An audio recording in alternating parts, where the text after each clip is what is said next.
اعوذ باللہ من الشیطان الرجیم بسم اللہ الرحمن الرحیم۔ احادیث مبارکہ۔ نبی کریم صلی اللہ علیہ وآلہ وسلم سے کسی نے پوچھا کہ کون سا کام بہتر ہے؟ آپ صلی اللہ علیہ وآلہ وسلم نے فرمایا کہ اللہ اور اس کے رسول پر ایمان لانا۔ پوچھا گیا کہ پھر اس کے بعد؟ آپ صلی اللہ علیہ وآلہ وسلم نے فرمایا کہ اللہ کے راستے میں جہاد کرنا۔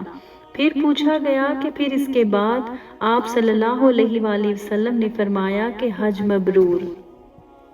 آپ صلی اللہ علیہ وآلہ وسلم نے فرمایا جس شخص نے اللہ کے لیے اس شان کے ساتھ حج کیا کہ نہ کوئی فحش بات ہوئی اور نہ کوئی گناہ، تو وہ اس دن کی طرح واپس ہوگا جیسے اس کی ماں نے اسے جنا تھا۔ ایک شخص نے پوچھا کہ یا رسول اللہ صلی اللہ علیہ وآلہ وسلم، محرم کو کس طرح کا کپڑا پہننا چاہیے؟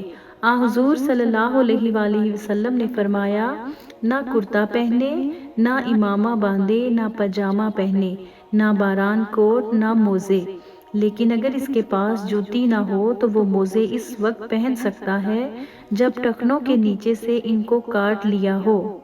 کوئی ایسا کپڑا نہ پہنو جس میں زعفران لگا ہوا ہو۔ ابو عبداللہ امام بخاری رحمۃ اللہ علیہ نے کہا کہ محرم اپنا سر دھو سکتا ہے لیکن کنگھا نہ کرے، بدن بھی نہ کھجلانا چاہیے، اور جوں سر اور بدن سے نکال کر زمین میں ڈالی جا سکتی ہے۔